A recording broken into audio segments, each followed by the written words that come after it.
आमच्या वर्गात एक पोरग आहे, मी लॉच्या सेकंड इयरला. आमच्या वर्गात एक पोरग आहे, सरांनी त्याला प्रश्न विचारला, उत्तर द्यायला ती पोरग उभं राहिलं. उत्तर देताना आम्हाला कळलं ती बोबडे. अख्खा वर्ग हसला, सरही हसले. सर म्हणले, मूर्खच का, लॉला ऍडमिशन घेतलंय, तू वकिली करणार आहे म्हणे, तुला केस देणार कोण? तर म्हणला ततलं बोलू नका. कुठलं बोलू? थतलं नाही तर कुठलं बोलू? बरं तुला केस दिली तरी तू लढणार कशी? तर म्हणला तल कती बी ललल. कती ललल नाही, तू ललल पुलत्याला कलल का? तू लललेली. बरं आयुष्यात दुसरं काहीतरी कर ना. तुझं वक्तृत्व प्रबळ नाही, शब्दांवर तुझी धमक नाही, तुझं स्पष्ट बोलणं नाही, तुझी वाच्यता योग्य नाही, तू कसं काय लोकांना पटवून सांगणार? कारण पटवून सांगणं हा योग्य मेन गुण आहे वकिलीमध्ये. तू कसं काय पटवून सांगणार? तर मला कत बी थांबल. आता कत थांबल? एक काम कर म्हणले, ही 20 रामायणाचे ग्रंथ घे, उद्यापर्यंत त्यातला एक जरी ग्रंथ विकला ना पट्ट्या, मास्तर नोकरी सोडून तुझ्या पाया खालून जाईल. सरांनी अंडरस्टिमेट केलं त्याला. बरं का, आजची पिढी लोक ग्राह्य धरतात आपल्याला, त्यांना वाटतं काय जमणार आहे यांना. एक वाक्य सांगते माय बाप, अख्ख्या जगानं आपली हारायची वाट बघावी आणि मग आपण जिंकावं, त्यात जी नशा आहे ना, मग त्यांच्या डोळ्यात जे खुपतं ना, आणि जे आपल्या आई वडिलांच्या डोळ्यातलं समाधान आहे ना, तोच पांडुरंग आहे. फक्त लोकाला वाटाव की ह्याला जमत नाही, मग आपल्याला जमाव. कळतंय ना? सर म्हणलं नसतं जमत तुला. दुसऱ्या दिवशीचं लेक्चर भरलं, सरांनी उभा केलं त्याला, विकले करे ग्रंथ, याने खाली मान घातली. सर म्हणले गॅरंटी होती जमणार नाही. पोरगा म्हणला तल थगली ऐकली. सर म्हणले कस काय? लय थोपाय म्हणला तल. प्रत्येकाच्या दलवाद्यात जायतो, दलवादा वाजवायतो, त्यांनी दलवादा उधरला, त्यांना फक्त म्हणायतो, हे बदा हे रामायण, हे बदा हे रामायण, तुम्ही घेता का मी वाचून दाखवू? लोक म्हणले दिन होय पुढं, तुझ्याकडनं तिथं ऐकण्यापेक्षा घेतलेलं बरं. स्ट्रॅटर्जी रे, गणिवी गावा. दुनिया झुकती आहे, झुकाने वाला चाहिए. म्हणून आपण झुकणाऱ्यातले नाही, झुकवणाऱ्यातले असलो पाहिजे. आणि काय लागते रे, काय 22-23 वर्षाची पोरगी मी, काय एका पायावर भरवून तपश्चर्या केली होय वनात जाऊन? नाहीच की रे. लय उपास तपास होय ग माय मावल्या. तब्येतीकडे जाऊ नका माझ्या. खाते मी, लागत नाही माझ्या अंगाला, लय खाते मी, तुमच्या इतकंच खाते पण लागत नाही. काय करू? तोंडावर बायका मला म्हणतात, तुम्ही टीव्हीत लय चांगल्या दिसता म्हणून, समोर लय किरकोळ. अरे ती टीव्ही, ते असत्य आहे, हे सत्य आहे. हा, या विषयाकडे मग काय ग मैत्रिणींनो, काय दारात तुळस आहे, घरात विठ्ठल आहे, मुखात नाम आहे, जगाच्या मालकाला मानण्याचं सामर्थ्य आहे, आयुष्यात थोडीशी नम्रता आहे, आई वडिलांच्या कृपेची जाण आहे, त्यांच्या चरणावर मस्तक आहे. फक्त माझं पांडुरंगाच्या चरणावर मस्तक आहे. आज अख्खं जग माझ्या चरणावर मस्तक ठेवतंय का? तर माझं मस्तक त्या पांडुरंगाच्या चरणावर आहे. त्याला मानण्यामुळे जर एवढं मिळत असेल तर मानायला हरकत काय? जगाचा मालक पहिलं, चालू आणि पुढचं सगळं जर सुखी करत असेल, अवघाचे संसार जाईन गे माये. मग काय हरकत काय पंढरीची वारी करायला? काय दिलं नाही जगाच्या मालकाने? प्रसिद्धी दिली, संपत्ती दिली, सत्ता दिली, वैभव दिलं, स्थैर्य दिलं, धैर्य दिलं, हे सगळं बघता येईल एवढं समाधान दिलं. तरी आजची पिढी म्हणते देवाचं नाव काय देतं?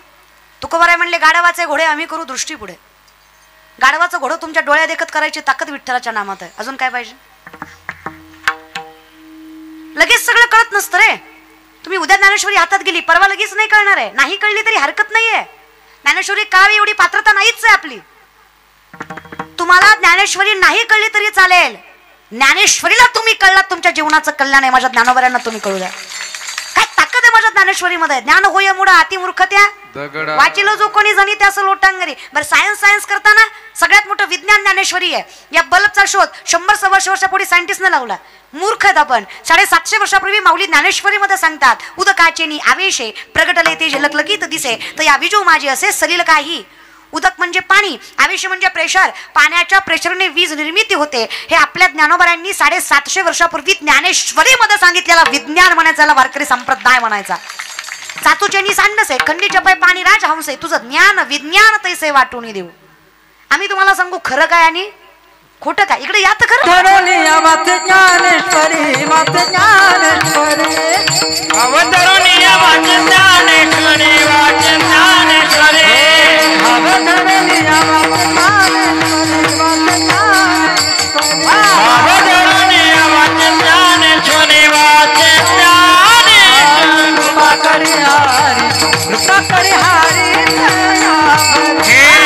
करी हारी कृपा करी हारी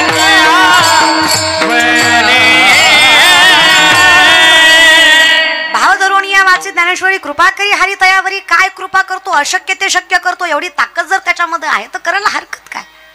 म्हणून माझी विनंती आजच्या पिढीला थोडेसे सावध व्हा. तुकोबराय म्हणले वयाच्या 22व्या वर्षी मी सावध झालो हरीच्या आलो वयाच्या 22व्या वर्षी. तिथून पुढचा 20 वर्षाचा परमार्थ. भगवंताच्या नामाचं सामर्थ्य बघा.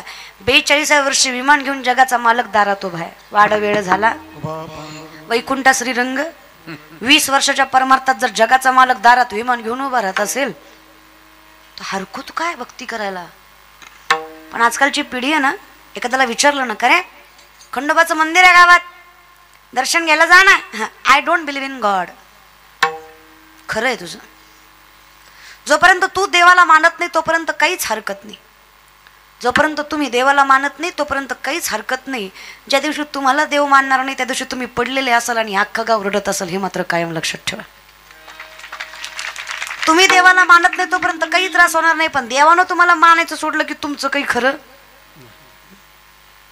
त्यानं मानतोय म्हणून सगळं चाललंय, नाही तर काही खरं. म्हणून विनंती आहे, मग आम्हाला कळलं पाहिजे आमचं सामर्थ्य काय, आमच्यात ताकद काय. या अभिमन्यू चक्रव्यूहात गेला. आले का जागेवर? तुम्ही जागेवर आले का? अभिमन्यू चक्रव्यूहात 7 मंडल पार केली, केंद्रबिंदू पर्यंत पोहोचला, पण महागारी यायचं ज्ञान नसल्यामुळे पडला. तिथे पडल्या जयद्रथाने मानेवर लात घातली. जयद्रथाने मानेवर लात घातली, डोळ्यातनं पाणी आलं. अर्जुन म्हणला क्षत्रिय नावाने कलंक असतो. एकतर तू पडायला नव्हता पाहिजे आणि पडला तर जगायला नव्हता पाहिजे. पडला जगलाच वर्ण रडतोस. अभिमन्यू म्हणला तत पडलो म्हणून रडत नाही. जयद्रथाने मानेवर लात घातली, त्याचा बदला मला घेता नाही म्हणून डोळ्यातनं पाणी आलंय. शोभला क्षत्रिय, सोड जीव, बाप जिवंत आहे तुझा. अर्जुनाने पण केला, ज्याने माझ्या पुत्राच्या मानेवर लात घातली ना, त्या जयद्रथाला उद्या सूर्यास्तापर्यंत हा अर्जुन मारेल.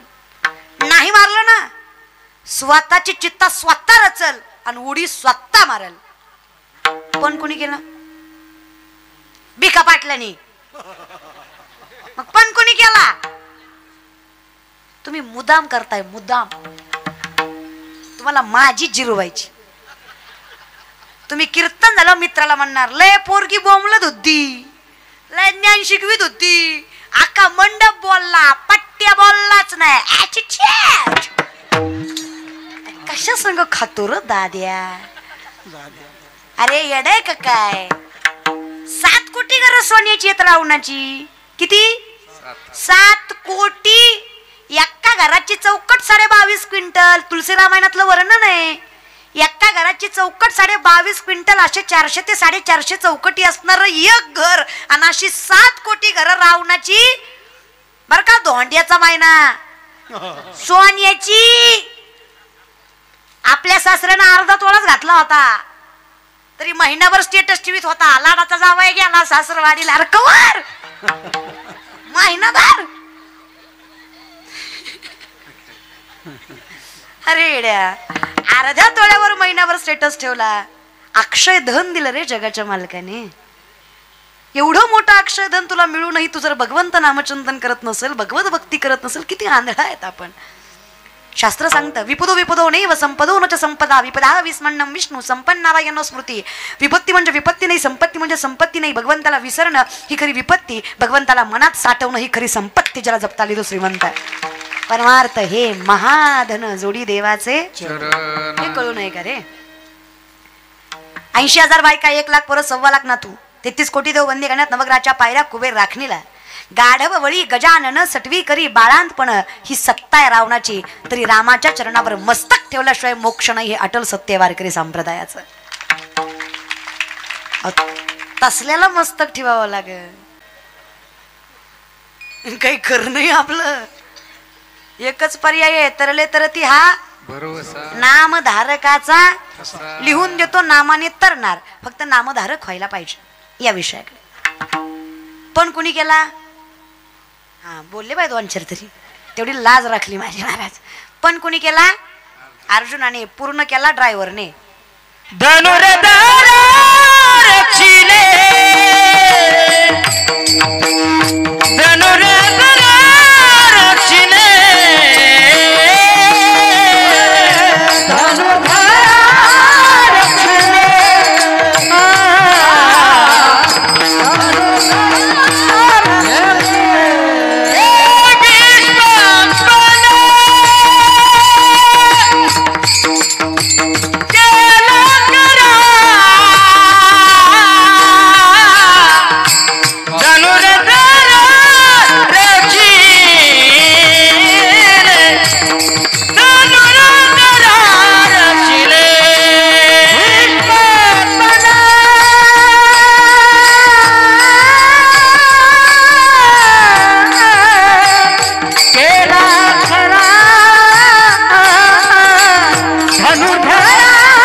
जयद्रथ दिवसभर हुडकला पण सापडलाच नाही. कारण जयद्रथला माहित होतं विश्वातला सगळ्यात मोठा धनुर्धर आहे अर्जुन. चुकून जरी हाती लागलो तर जगणं मुश्किल आहे. लपून बसला, कूटनीती वापरली. मग भगवंताने विचार केला जर सापडला नाही तर अर्जुन पणाला मागे सरकणार, नाही सापडला तरी तो मरणार. म्हणजे पण आहे, धर्म आहे, माणूस वचन पाळतं, हा धर्म आहे आपला. तो वचन पाळणार, चिता रचणार, उडी मारणार. पण उद्या महाभारत ऐकणारी लोक म्हणतील ही उडी मारूस तर उभा राहिलेलं करीत काय होतं. कारण आम्ही काय म्हणतो मागे पुढे उभा आहे, आली आघात. भगवंताने सुदर्शन चक्र फिरवलं आणि सूर्यास्ताच्या अगोदर सूर्यास्त केलं. अर्जुनाला वाटलं मी हारलो, चिता रचली, उडी मारणार. देव म्हणले अर्जुना आम्ही जातो आमच्या, त्याच्या अगोदर आमचा राम राम तर कर सगळ्यांना, टाटा तर कर, बाय बाय तर कर.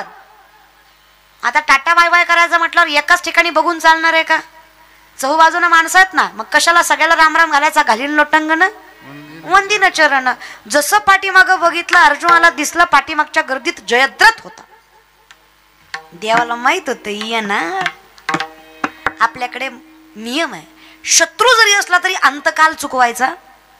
आणि हा धर्म जयद्रथ पाळणार. देवाला माहीत असल्यामुळे देवाने ही युद्धनीती वापरली.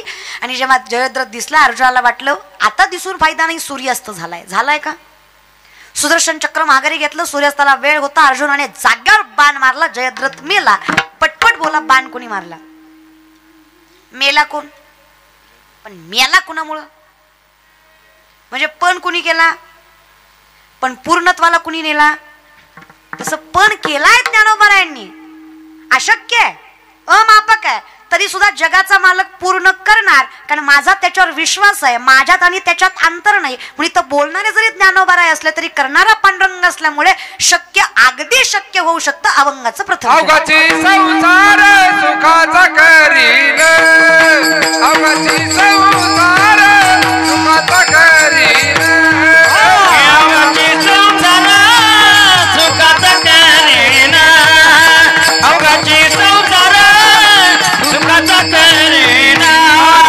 भरीन तिन्ही लोक आनंदे भरीन, तिन्ही लोक जाईन गे माय दया पंढरपुरा, जाईन